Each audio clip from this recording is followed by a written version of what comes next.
ورحمۃ اللہ وبرکاتہ۔ جامعہ انوریہ حیدرآباد باب العلم انوریہ ایجوکیشنل سوسائٹی کی جانب سے تحابی شریف کے درس کا سلسلہ جاری ہے۔ آج ہم اس باب کو پڑھیں گے۔ باب الرجل یصلی بالرجلین این یقیمہما، یعنی جب ایک شخص دو لوگوں کا امام ہو اور انہیں نماز پڑھائے تو ان دو مقتدیوں کو کہاں کھڑا کیا جائے گا؟ آیا امام کے پیچھے دونوں کو کھڑا کیا جائے گا یا دائیں یا بائیں کھڑا کیا جائے گا؟ اس مسئلے کی وضاحت کے لیے امام طحاوی نے اس باب کو ترتیب دیا ہے۔ اس سے پہلے کچھ اتفاقی مسائل ذہن میں رکھیے۔ اگر مقتدی دو ہوں تو سوال یہ ہے کہ امام ان کے بیچ میں کھڑا ہوگا یا ان کو پیچھے کر کے خود آ کے کھڑا ہوگا؟ اسی مسئلے کی وضاحت کے لیے امام طحاوی نے یہ باب باندھا ہے۔ اتفاقی مسائل یہ ہیں کہ اگر مقتدی ایک ہو تو جمہور علماء کا اس بات پر اتفاق ہے کہ اس مقتدی کو امام اپنے دائیں طرف کھڑا کرے گا، اور اگر مقتدی تین یا تین سے زائد ہوں تو بالاجماع ان سب کو امام کے پیچھے کھڑے ہونے کا حکم ہے۔ اب تیسری صورت اختلافی ہے۔ اگر مقتدی دو ہوں تو ان کو کہاں کھڑا کیا جائے گا؟ امام کے پیچھے یا امام کے دائیں بائیں؟ یہی اختلافی مسئلہ ہے۔ اسی کو واضح کرنے کے لیے صاحب کتاب نے یہ باب باندھا ہے۔ اس سلسلے میں دو مذہب ہیں۔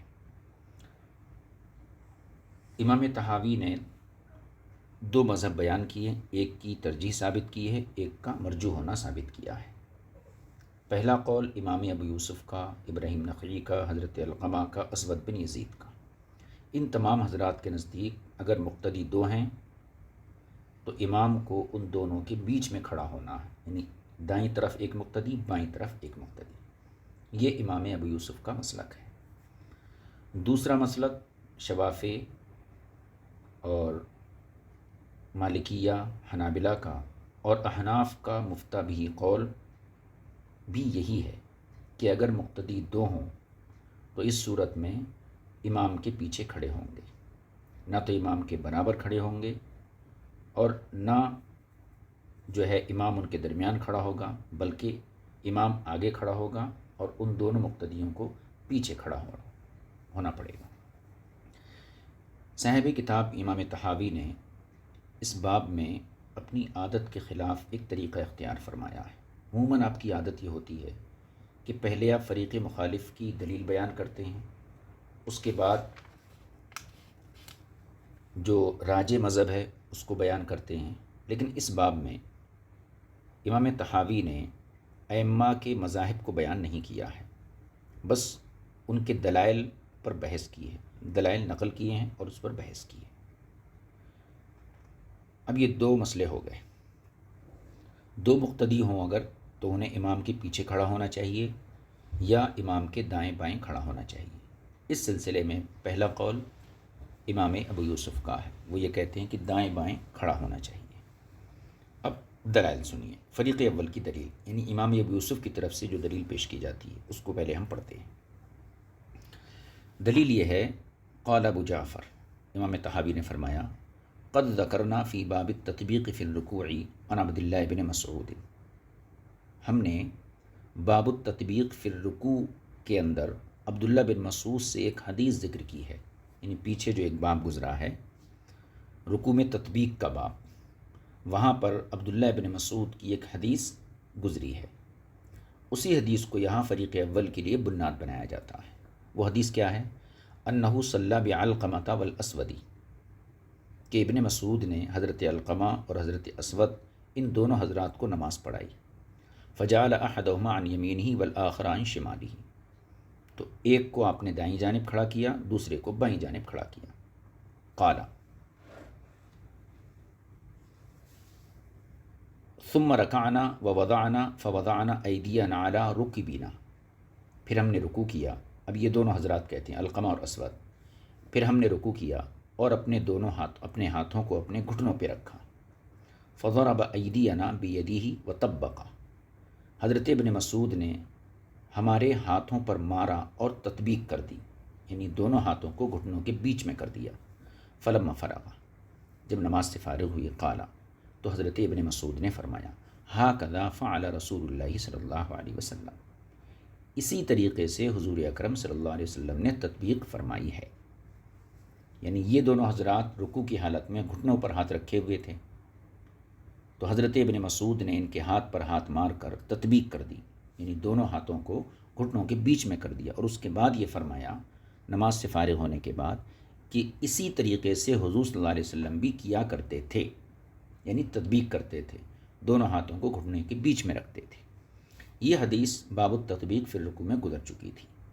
اسی کو یہاں پر بنیاد بنا کر فریق اول کی طرف سے دلیل کے طور پر اس کو پیش کیا گیا ہے.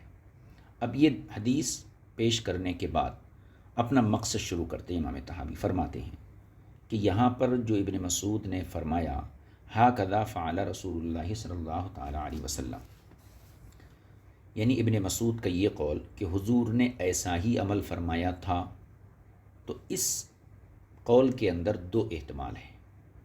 ایک تو یہ ہے کہ صرف مسئلہ تطبیق میں تشبیہ دینا مقصود ہے، یعنی حضور نے صرف تطبیق ایسی فرمائی تھی، یعنی گھٹنوں کے اندر ہاتھ رکھے تھے.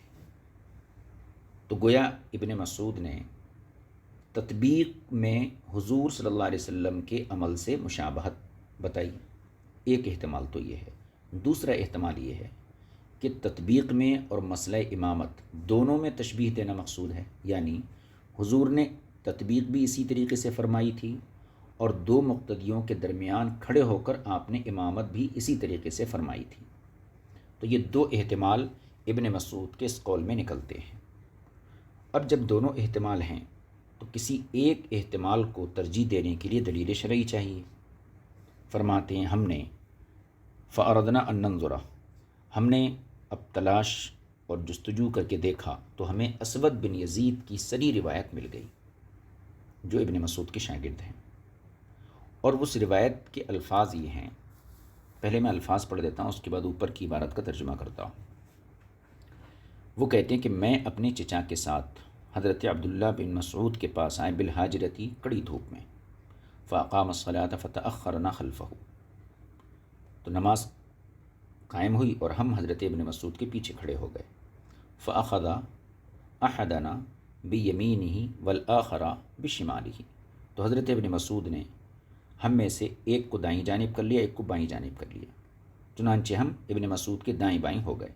جب نماز سے آپ فارغ ہوئے تو آپ نے ارشاد فرمایا ہاکذا کان رسول اللہ صلی اللہ علیہ وسلم یصنع اذا کانوا ثلاثۃ، جب امام کو ملا کر 3 لوگ ہوتے نماز پڑھنے والے تو حضور اکرم صلی اللہ علیہ وسلم ایسا ہی کیا کرتے تھے.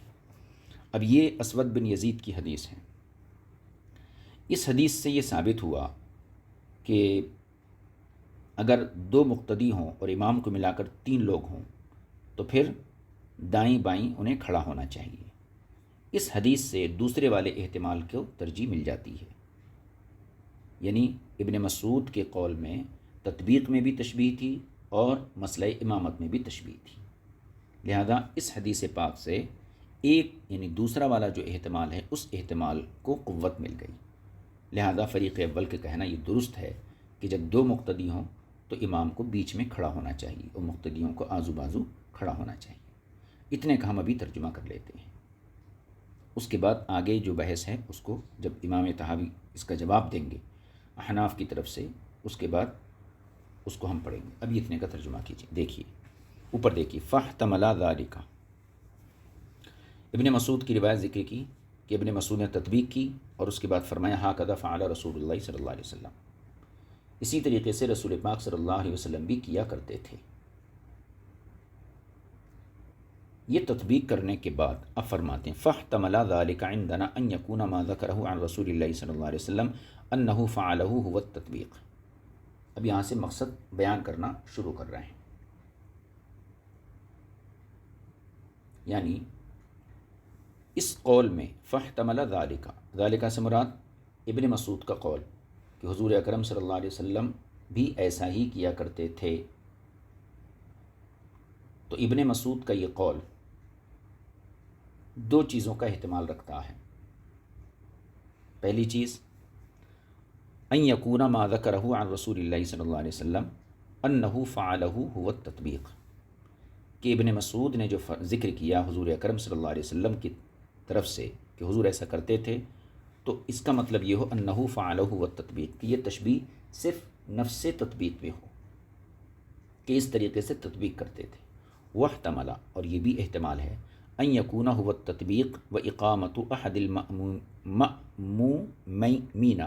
عن یمینہ والآخر عن شمالہ، اور یہ بھی ممکن ہے کہ یہ مشابہت تطبیق میں بھی ہو اور دو مقتدیوں میں سے ایک کو دائیں اور دوسرے کو بائیں جانب کھڑا کرنے میں بھی تطبیق ہو، تو دونوں باتوں میں تطبیق ہو۔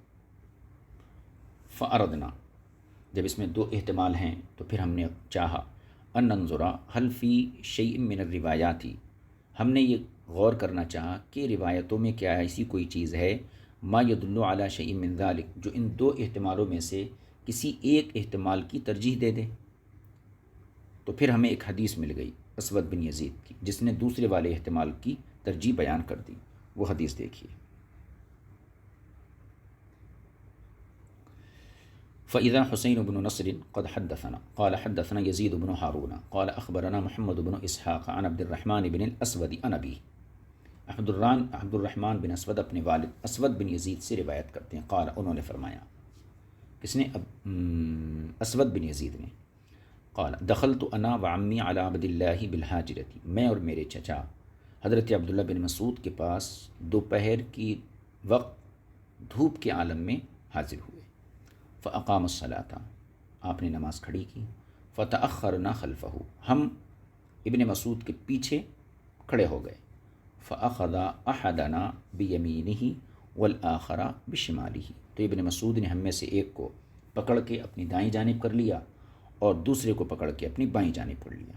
فلما صلی، جب نماز پڑھ کے فارغ ہوئے، قال، تو فرمایا، ہاکذا کان رسول اللہ صلی اللہ علیہ وسلم یصنع، اسی طریقے سے حضور اکرم صلی اللہ علیہ وسلم کیا کرتے تھے، اذا کانوا ثلاثۃ، جبکہ کل نمازی تین ہوتے تھے، یعنی امام کو ملا کر۔ اب یہ حدیث اسود بن یزید کی ہے، اس نے دوسرے والے احتمال کی ترجیح ثابت کر دی۔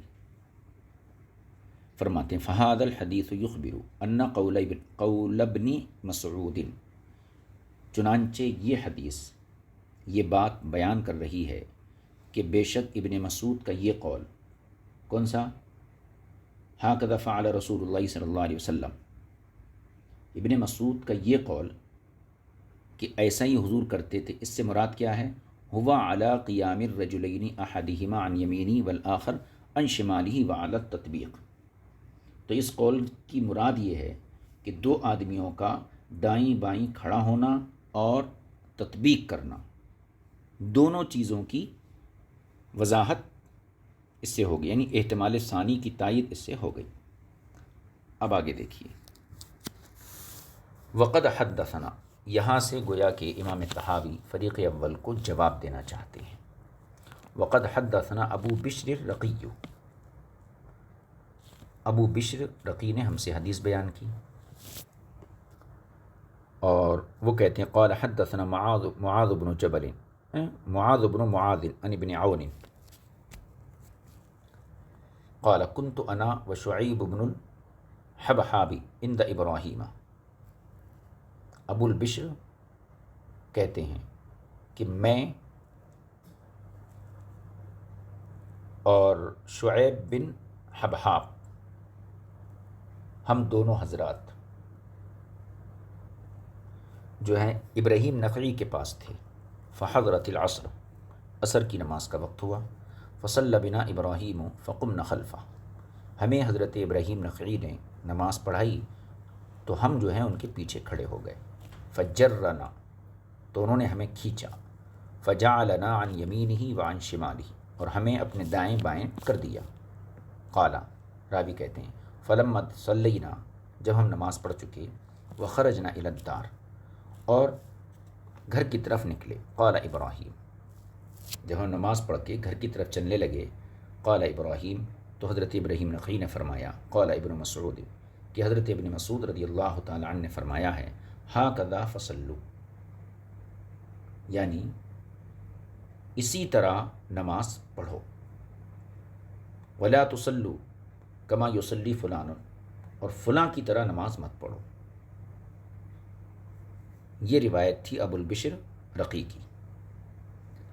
ابو قال، راوی کہتے ہیں، فذکرت ذلک لمحمد بن سیرین، راوی کون ہے؟ ابو بشر رقی، یہ کہتے ہیں کہ میں نے اس بات کا تذکرہ محمد بن سیرین سے کیا، ولم اسمی لہو ابراہیم، لیکن میں نے انہیں ابراہیم نخعی کا نام نہیں بتایا، یعنی پورا واقعہ سنایا کہ فلاں شخص کے پیچھے ہم نماز پڑھے، انہوں نے ہمیں جو ہے دائیں بائیں کھڑا کر دیا، اس کے بعد ابن مسعود رضی اللہ تعالیٰ عنہ کی طرف یہ قول منسوب کر دیا، تو ہم نے محمد بن سیرین کے سامنے یہ سارا واقعہ بیان کیا، لیکن ان کو ابراہیم نخعی کا نام نہیں بتایا کہ انہوں نے ہم سے ایسا کہا ہے۔ فقال، تو انہوں نے خود فرمایا محمد بن سیرین نے، ھذا ابراہیم قد قال ذلک عن علقمہ، انہوں نے کہا کہ یہ بات تو کہنا چاہیے ابراہیم نخعی کی ہے، یہ بات ابراہیم نخعی نے علقمہ سے نقل کی ہے، اور میرے خیال میں ولا ارى ابن مسعود فعلہ الا لضیق کان فی المسجد او لعذر رآہ فیہ،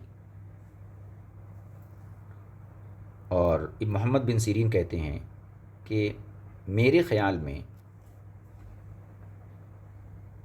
جو ہے ابن مسعود نے یہ کام جگہ کی تنگی کی وجہ سے کیا ہو، یا کسی اور عذر کی وجہ سے کیا ہو جو ان کے سامنے ہو، لا علی ان ذلک من السنہ، اس وجہ سے نہیں کہ یہ سنت طریقہ ہے۔ پھر کہتے ہیں قالا، پھر وہی کہتے ہیں ابو البشر، وذکرتہ للشعبی، میں نے یہی بات جو ہے امام عامر شعبی کے سامنے کی، فقالا، تو انہوں نے فرمایا، قد زعم ذلک علقمۃ بن عون القائل، یہ علقمہ بن عون کا گویا خیال ہے، ان کا زعم ہے، علقمہ بن عون کا زعم ہے۔ اب یہاں پر امام طحاوی نے پہلے حدیث نقل کی، اور یہ حدیث میں ابراہیم نخعی کا عمل تھا، اور ابراہیم نخعی نے جو ہے ابن مسعود کی طرف ایک قول کی نسبت کی کہ ابن مسعود نے فرمایا کہ ایسے ہی نماز پڑھا کرو اور فلاں کی طرح نماز مت پڑھا کرو۔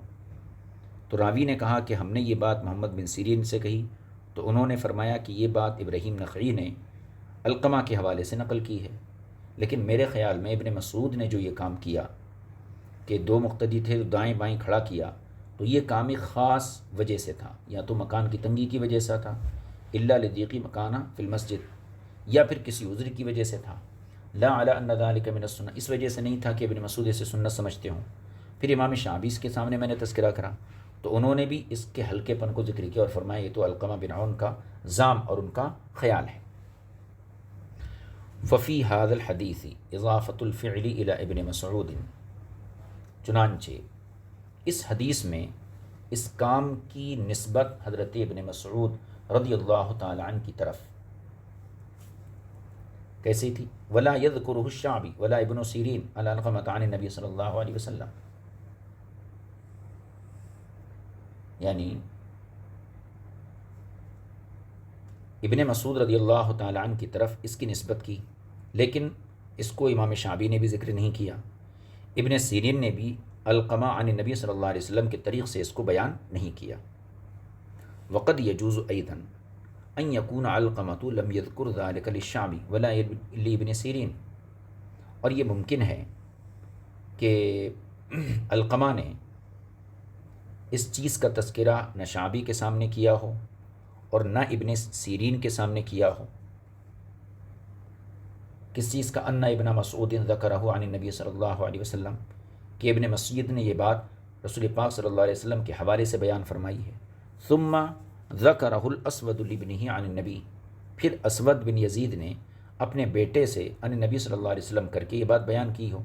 وکیف کان المعنی فی ھذا، اور یہ اس حدیث کا یہ معنی کیسے ہو سکتا ہے؟ یہاں سے دراصل اس کا جواب دے رہے ہیں، اس کو میں پھر سے ایک بار نقل کرتا ہوں۔ اب تک جو عبارت کا میں ترجمہ کیا، اس کا مفہوم یہ ہے کہ اس روایت میں جو ابن مسعود نے کہا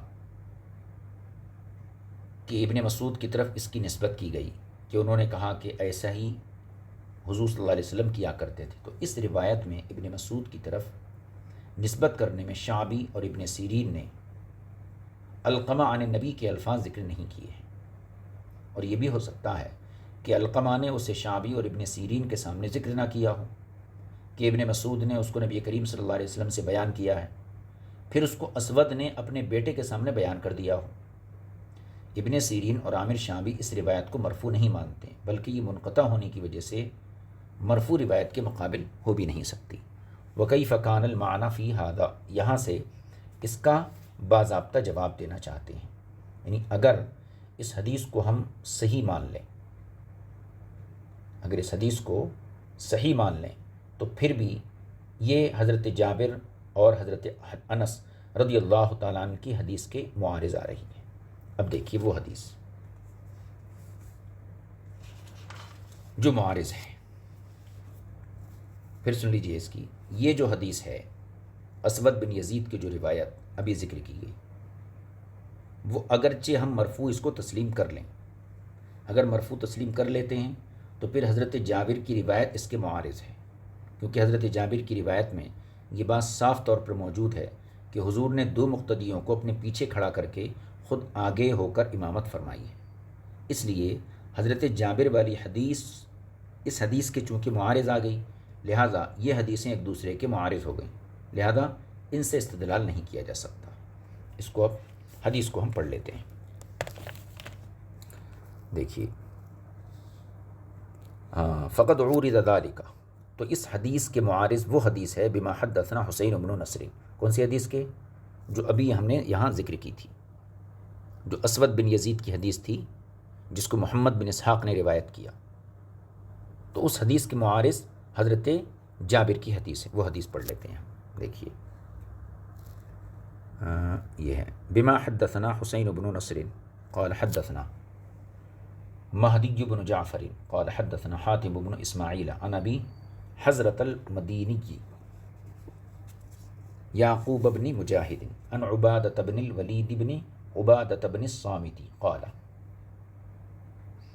اتینا جابر بن عبد اللہ، ہم لوگ جابر ابن عبداللہ کے پاس آئے، فقال جابر، تو حضرت جابر نے فرمایا جئت رسول اللہ صلی اللہ علیہ وسلم وہو یصلی، میں ایک مرتبہ حضور کی خدمت میں حاضر ہوا اس حال میں کہ حضور نماز پڑھ رہے تھے، حتی قمت عن یسارہ، میں حضور کے بائیں طرف کھڑا ہو گیا، فاخذنی بیدہ، تو حضور نے میرا ہاتھ پکڑا یا اپنے ہاتھ سے مجھے پکڑا، فادارنی حتی اقامنی عن یمینی، اور مجھے گھما کے اپنے داہنی جانب کھڑا کر دیا، وجاء جبار بن صخر، پھر اس کے بعد جبار بن صخر یہ آئے، فقام عن یسارہ،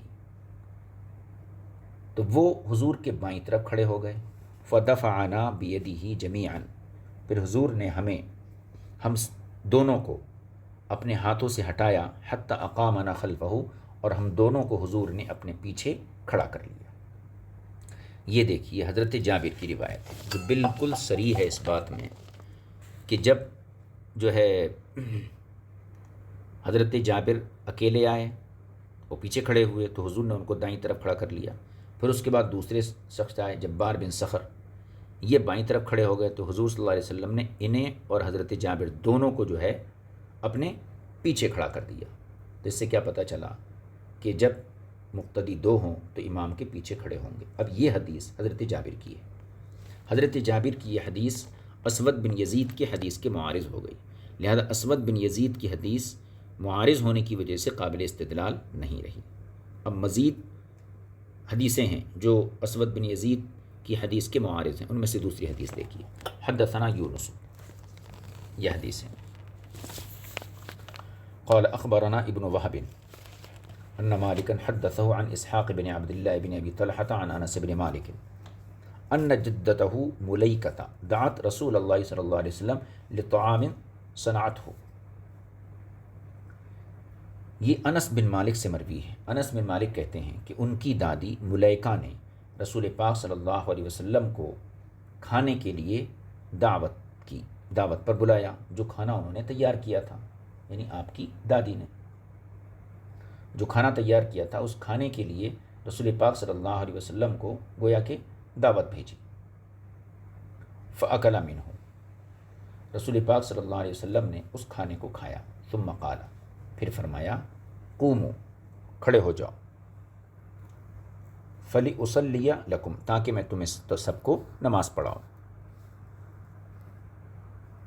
قال انس، حضرت انس کہتے ہیں فقمت الى حصیر لنا قد اسود من طول ما لبس فنضحته بماء، میں ایک چٹائی کے پاس، فقمت الى حصیر لنا، تو میں ایک چٹائی کی طرف کھڑا ہوا جو ہماری چٹائی تھی، اور وہ قد اسود من طول ما لبس، اور وہ کثرت استعمال کی وجہ سے سیاہ ہو چکی تھی، یعنی میلی ہو چکی تھی۔ فنضحته بماء، میں نے اس کو پانی سے صاف کیا۔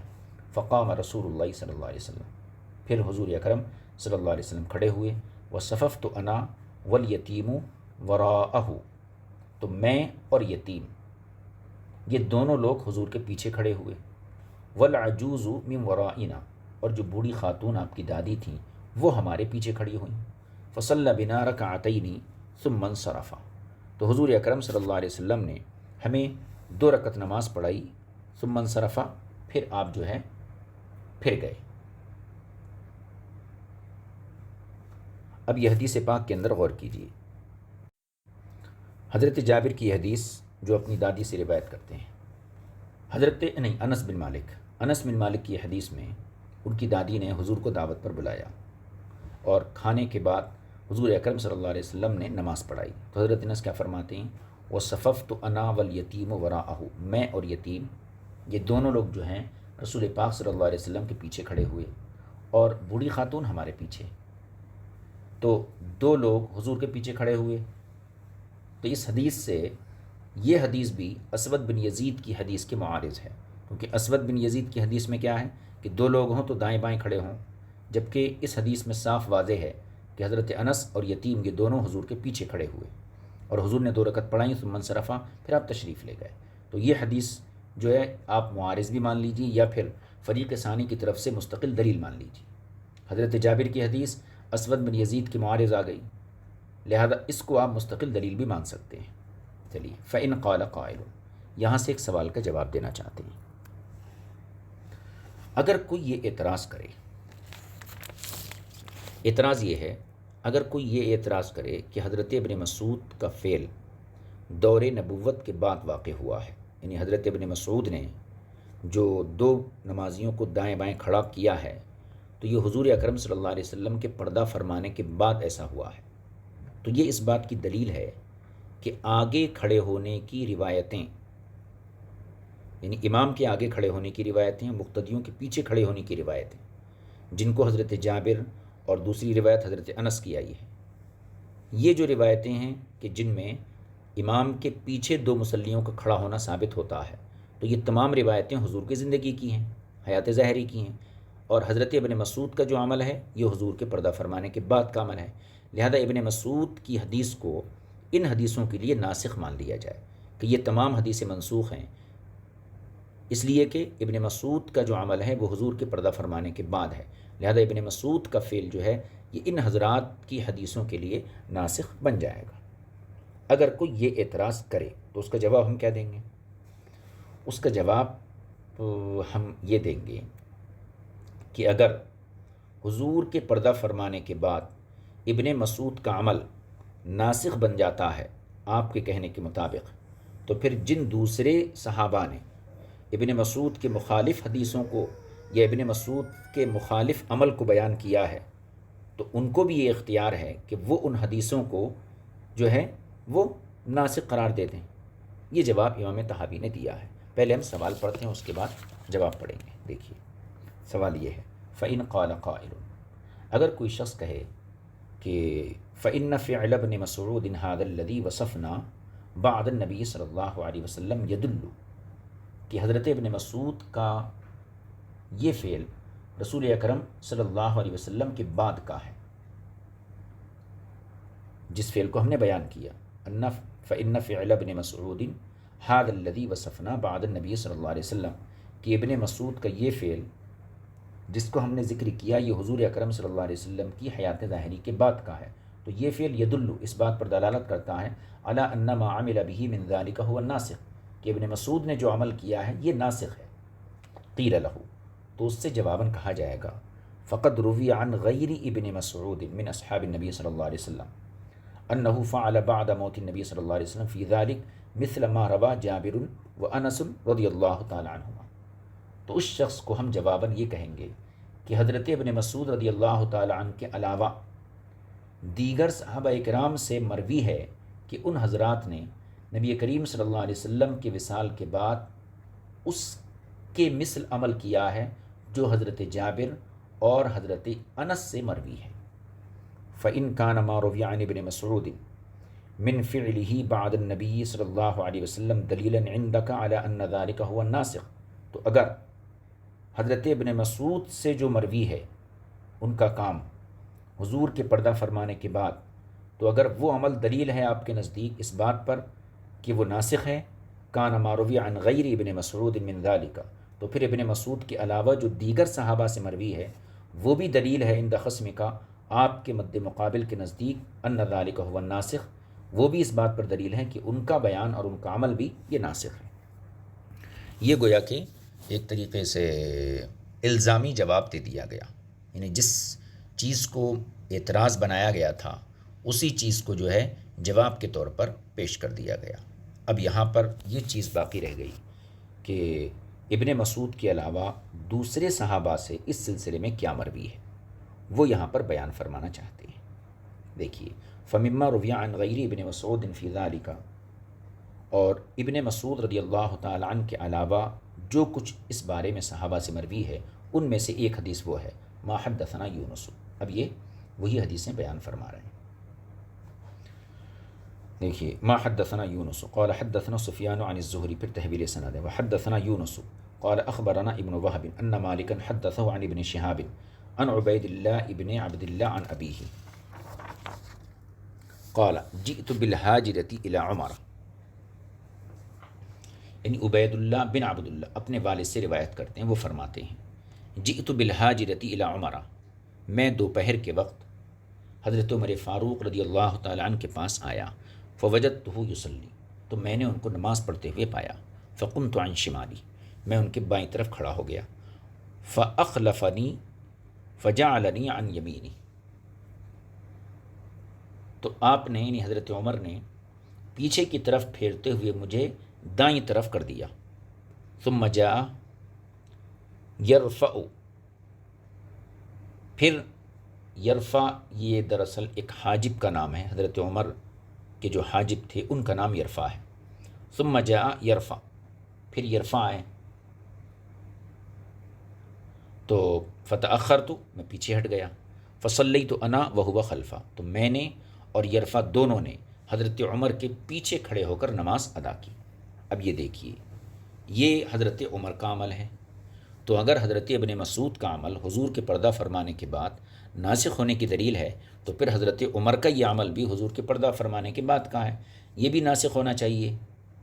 ٹھیک ہے، دوسری حدیث حدثنا بکر بن ادریس قال حدثنا آدم بن ابی ایاس قال حدثنا شعبۃ قال حدثنا محمد بن عبد الرحمن مولى آل طلحہ قال سمعت سلیمان بن یسار یقول سمعت ابن عتبہ، سلیمان بن یسار کہتے ہیں کہ میں نے ابن عتبہ سے کہتے ہوئے سنا، کیا اقیمت الصلاة وليس في المسجد احد الا المؤذن ورجل وعمر بن الخطاب، یعنی نماز قائم ہو چکی تھی اور مسجد میں سوائے مؤذن کے اور ایک شخص کے اور عمر فاروق کے کوئی نہیں تھا، یعنی صرف 3 لوگ تھے، نماز کھڑی ہوئی اور مسجد میں ایک مؤذن تھے، ورجل ایک کوئی مرد تھے، وعمر بن الخطاب تیسرے حضرت عمر فاروق تھے، فجعلہم عمر خلفہ فصلی بہم، تو حضرت عمر فاروق رضی اللہ تعالی عنہ نے ان دونوں کو اپنے پیچھے کھڑا کر کے نماز پڑھائی،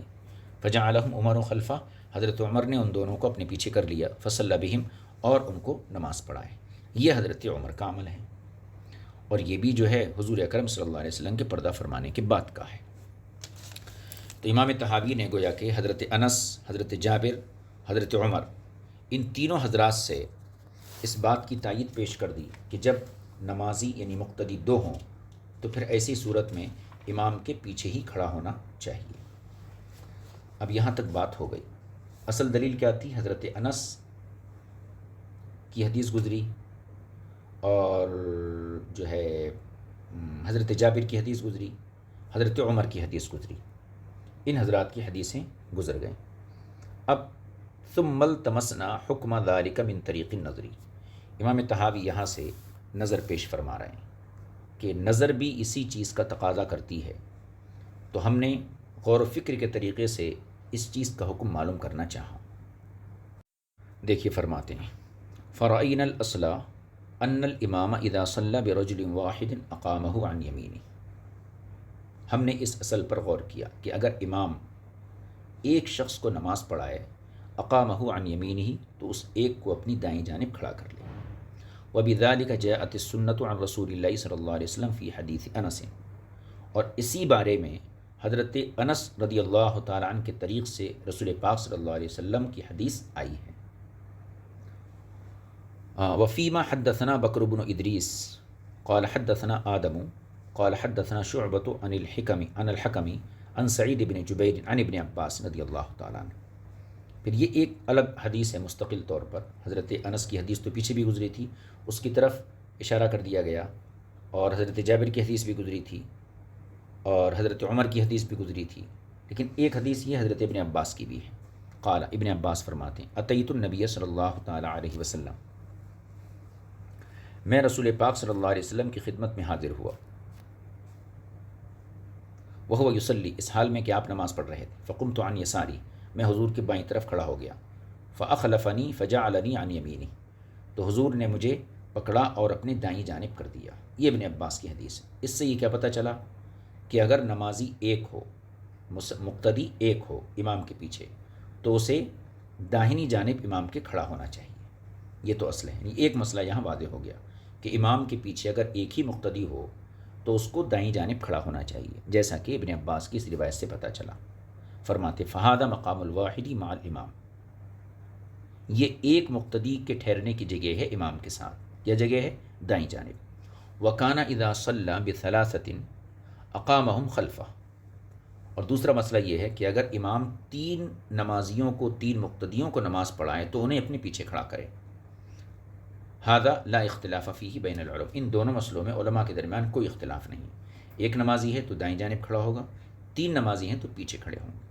وانما اختلافہم فی الاثنین، البتہ فقہا کا اختلاف دو والی صورت میں ہے کہ اگر دو مقتدی ہوں تو کہاں کھڑے ہوں گے۔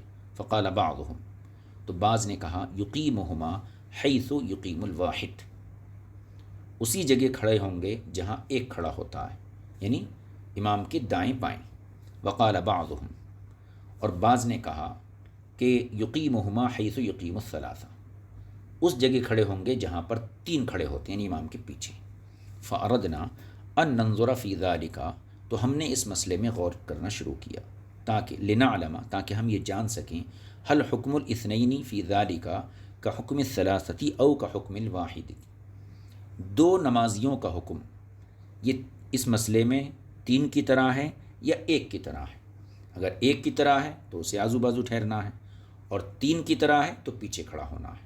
تو آیا دو مقتدیوں کا حکم ایک کی طرح ہے یا تین کی طرح ہے؟ تو اس پہ ہم نے غور کیا تو ہمیں حضور اکرم صلی اللہ علیہ وسلم کی ایک حدیث ملی جو ہمارے مذہب کی تائید کرتی ہے۔ حدیث کیا ہے؟ حضور نے فرمایا ہے الاثنان فما فوقہما جماعت، دو اور دو سے زائد یہ جماعت ہیں۔ سند اس کی بعد میں آئے گی۔ تو اس حدیث میں آپ دیکھیے حضور نے دو کو جماعت سے تعبیر کیا ہے، تو اس سے پتہ یہ چلا کہ دو کا حکم تین کی طرح ہے، اور تین پیچھے کھڑے ہوتے ہیں، لہذا دو مقتدی بھی پیچھے کھڑے ہوں گے۔ دیکھیے فرعینا رسول اللہ صلی اللہ علیہ وسلم قد قال، تو ہم نے دیکھا کہ حضور نے ارشاد فرمایا ہے صلی اللہ علیہ وسلم الاثنان فما فوقہما جماعت، دو اور دو سے زائد جو ہیں وہ جماعت ہیں۔ یہ حدیث کا حصہ ہے اور اس کی سند نیچے آ رہی ہے۔ حدثنا بذالک احمد بن داود، یہ اس کی سند ہے۔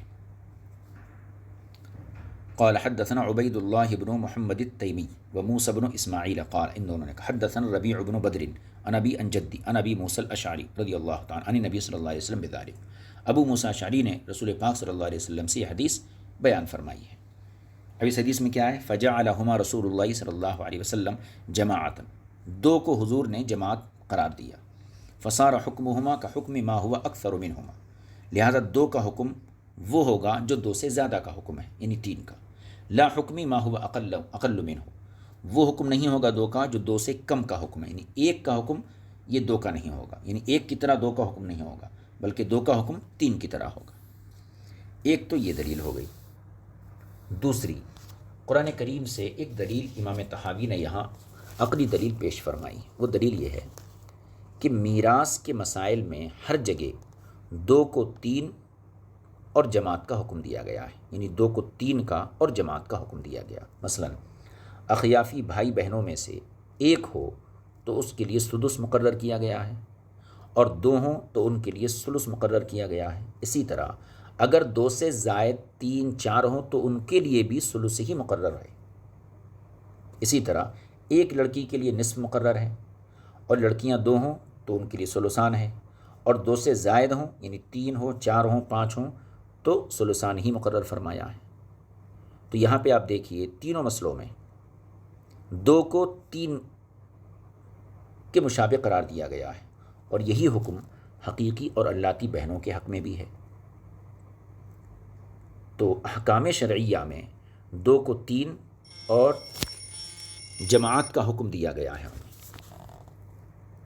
اس لیے امامت کے باب میں بھی دو کو تین کا حکم حاصل ہوگا، اور جس طرح تین کو پیچھے کھڑے ہونے کا حکم ہے، اسی طرح دو کو بھی پیچھے کھڑے ہونے کا حکم ہوگا۔ یہ امام طحاوی نے قرآن سے ایک چیز پیش فرمائی جس کا خلاصہ ہم نے رکھ دیا۔ اب ہم اس کو جو ہے امام طحاوی کی عبارت میں دیکھتے ہیں۔ کہتے ہیں وَرَأَيْنَا اللَّهَ عَزَّ وَجَلَّ فَرَضَ لِلْأَخِي أَوْ لِلْأُخْتِ مِنْ قِبَلِ الْأُمِّ السُّدُسُ۔ ایک منٹ، یہ ہے وَرَأَيْنَا اللَّهَ عَزَّ وَجَلَّ، اور ہم نے دیکھا کہ اللہ تبارک و تعالی نے بھائی اور بہن یعنی اخیافی، من قبل الأم اخیافی یعنی اخیافی بھائی اور بہن کے لیے سدس مقرر کیا ہے، وفرض للجمیع الثلث، اور سب کے لیے جو ہے ثلث مقرر کیا، یعنی زیادہ ہوں اگر تو ان کے لیے تہائی مقرر کیا، چاہے دو یا دو سے زیادہ ہوں تو تہائی مقرر کیا۔ وَكَذَلِكَ فَرَضَ لِلْإِثْنَيَيْنِ، اور اسی طریقے سے دو کے لیے بھی ثلث مقرر کیا، یعنی ایک کے لیے تو سدس، اور دو سے زیادہ کے لیے تہائی، اور دو کے لیے بھی تہائی۔ وَجَعَلَ لِلْأُخْتِ مِنَ الْأَبِي النِّصْفَ، اور اخیافی اللاتی بہن کے لیے نصف ایک ہے اگر، وَلِلْإِثْنَيْنِ الثُّلُثَيْنِ، اور دو اللاتی بہنیں ہیں تو دو ثلث یعنی ثلثان۔ وَكَذَلِكَ أَجْمَعُوا أَنْ يَكُونَ لِثَلَاث، اور اسی طریقے سے اس بات پر بھی اتفاق ہے کہ اگر اللاتی بہنیں تین ہوں تو ان کے لیے بھی ثلثان ہیں۔